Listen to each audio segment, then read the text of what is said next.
This is the moment a people smuggler discovered the bodies of 39 Vietnamese illegal immigrants in the back of his lorry. The 39 men, women and children had all suffocated on a ferry journey across the North Sea.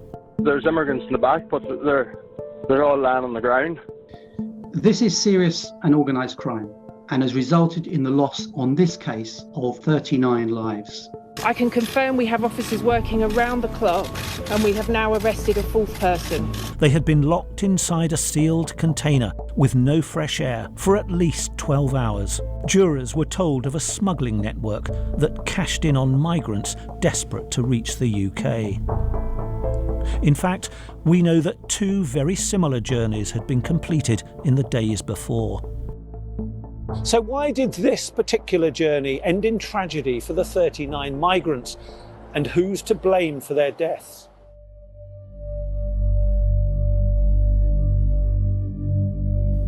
It's Tuesday morning on the 22nd of October, just hours before the 39 Vietnamese would start the journey that would lead to their deaths.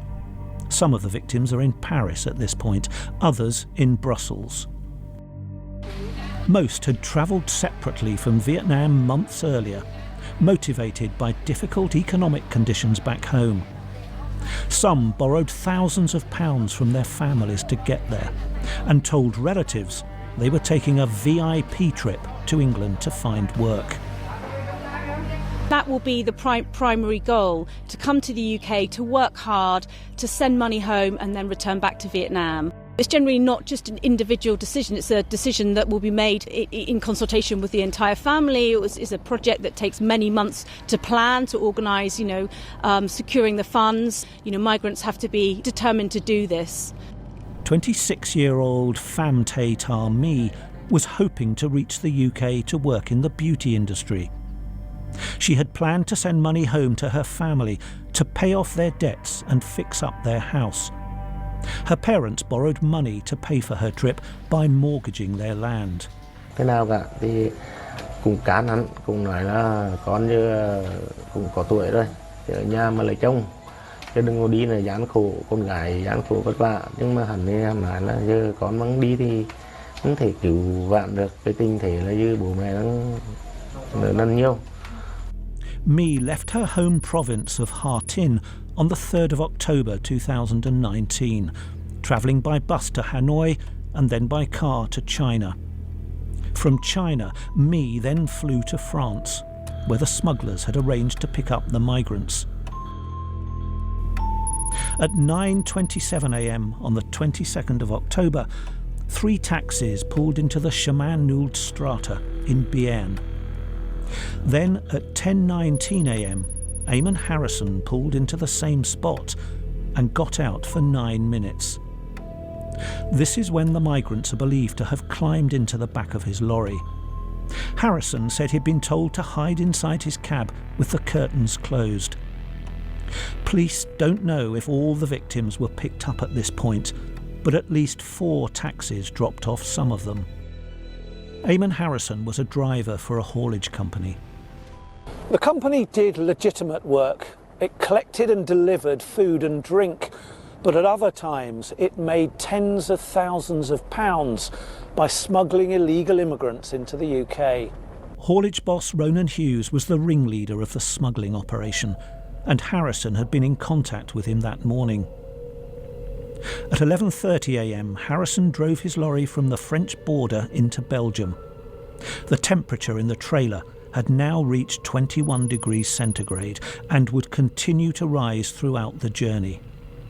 We know this because the migrants were inside a refrigerator trailer, which was fitted with a device to record temperatures. But the refrigeration was not on all the time they were on board. If it's between 10 and 30,000 pounds that people are paying for that journey, that's amassing anywhere between 45 million and 135 million for the criminals. And then there is the additional sums of money that are earned by criminals when the people arrive either in the UK or somewhere else in Europe, when they're in these exploitative situations, whether it's cannabis farms, car washes, nail bars, and of course when they arrive in the UK, there is a backlog of debts and exploitation and a load of people who they've got to, resolve the situations with, whether that's payments or promises or helping out in some other way. Harrison arrived at Zeebrugge port with the trailer shortly after 1 p.m. But he then turned around and drove south to a petrol station outside the village of Lissawega. Harrison went into a shop and bought a can of drink. The temperature inside the trailer was now 25.2 centigrade. Harrison drove back to Zeebrugge and entered the port just after 1:40 p.m. He reversed the trailer, uncoupled it and drove away. Eamon Harrison's job was done. The team in the UK were waiting for their instructions. The trailer was loaded onto a ship called the Clementine, which set off 36 minutes late. As the ship steamed towards England, the migrants were trapped inside the trailer in total darkness, with no way of opening the doors. Because there are so many links in that journey, there's so many sort of possibilities for things to go wrong, for exploitation to take place, for abuse to take place, that those journeys can be very, very dangerous and precarious for these migrants. By 6:25 p.m, the temperature had risen to almost 35 degrees inside, and selfies taken by Femmes Tate Armee reveal the sweltering conditions the migrants were facing. We can't show these images because they're too distressing. Over the next couple of hours, the migrants tried desperately to phone for help, but there was no signal inside the trailer.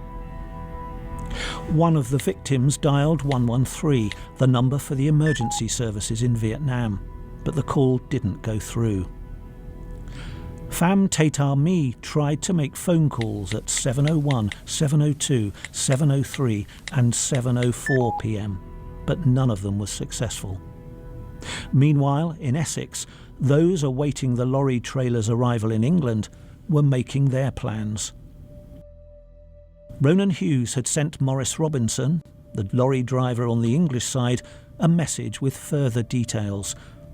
By picking up the migrants from Purfleet ferry terminal, Robinson was set to make almost £60,000. At 7:37 p.m, the temperature inside the trailer had climbed to 36 degrees centigrade. The migrants began to record messages to their loved ones.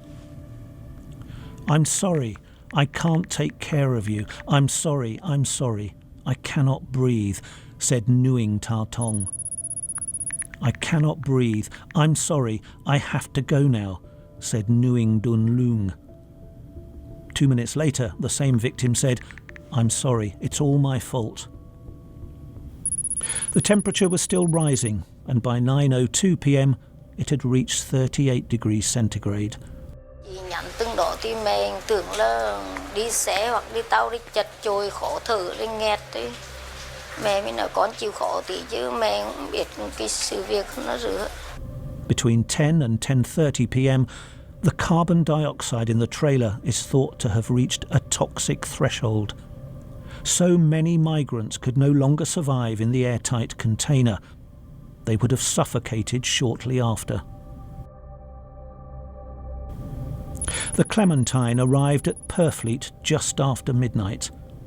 Maurice Robinson had already arrived and was waiting to collect the trailer. According to the prosecution, Romanian George Nica was also in the area and ready to carry out his part of the plot. Jurors were told his role was to organise transport for the immigrants once they were unloaded from the lorry. Nica admitted previous people smuggling, but he denied having a role in the deaths of the migrants. As the containers were taken off the ship and moved to shore, a cargo operator said he noticed a decomposing smell coming from the trailer, similar to waste. Maurice Robinson collected the trailer and drove out of the port just after 1 o'clock. His instructions were to drive to the area of Collingwood Farm in Orsett, where, said the prosecutor, George Nica and the other drivers were waiting. Instead, Robinson turned into Eastern Avenue in Thurrock after receiving a new instruction. Give them air quickly, but don't let them out. Ronan Hughes sent Robinson this message on Snapchat. Hughes was right to be concerned, given the number of people they had smuggled in the trailer. But it was too late. Shortly before 1:15 a.m, Robinson opened the rear door of the trailer slightly. He took a step back and stood there for 90 seconds as vapour rose from the lorry. Then he went back to the driver's seat. The first thing Robinson did after he discovered the dead bodies was to call Ronan Hughes. It wasn't until 23 minutes later, after first driving off and then returning to the same spot, that Robinson rang 999. Hello, caller, is patient breathing? Hello, no, I'm a lorry driver and I just lifted a trailer from the port. Okay, is the patient breathing? No, there's loads of them. There's immigrants in the back, but they're all lying on the ground. Okay, are they breathing? I don't think so. They're not breathing? Don't think so, no. Okay, tell me exactly what's happened. I went and lifted a trailer from Purfleet, the freight terminal.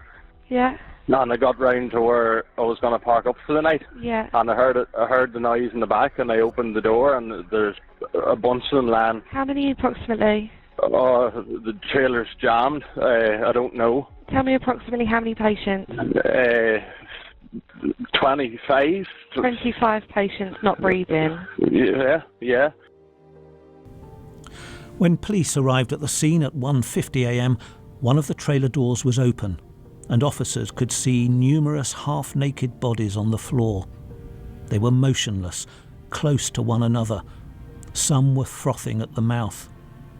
There was condensation coming from the back of the lorry and a smell like chemicals. PC Jack Emerson tried to check for signs of life on all the bodies he could reach, but because they were so tightly packed, this was difficult. And we begin with breaking news. 39 people, including a teenager, have been found dead inside a lorry container at an industrial park in Essex. All such traders in human beings should be hunted down and brought to justice. As news of the tragedy broke around the world, Christopher Kennedy, one of the alleged lorry drivers from previous trips, was asked by a friend about the 39 deaths. His alleged reply: must have been too many and ran out of air. Kennedy, who was not there on the night, denied being part of a wider people smuggling plot. The court heard that the week before, his lorry was stopped at Calais by border officials. They found 20 Vietnamese migrants on board and released them. At least 2 of the migrants from that foiled trip died in Harrison's lorry a week later. Now, at the moment, if you look globally, only one victim in every 2,150 sees their perpetrator convicted. That's shockingly low. 99.98% of the time, I think the figures are that you get away with this. So if you're a criminal committing these crimes, there's nothing stopping you, there's nothing pushing you back, because you're making, globally $150 billion a year is the estimate. A lot of that comes from the UK. Why would you not do this crime? The prosecution said the smugglers simply doubled up the number of migrants. They got too greedy. That greed cost 39 lives and left the families of those victims in Vietnam devastated. In Vietnam, Hoang Van Tip's parents visited their son's grave and lit incense for him. He was 18 years old. For the Vietnamese, burning incense is a sacred practice. It helps connect the living world with the dead. Nguyen Van Hoong's parents also lit incense for their son. They say they don't want to talk about him anymore. It's too painful. Nhắc đến cho Nung. Đừng có nhắc đến cho Nung. Cứ để cho quấy quả. Cứ để cho quấy quả. Đừng có nhắc chỉ đến chuyện Nung là thầy yên đờ. Con này để nhắc đến cho Nung là đang càng bạc lên sức lên. anh sực lên.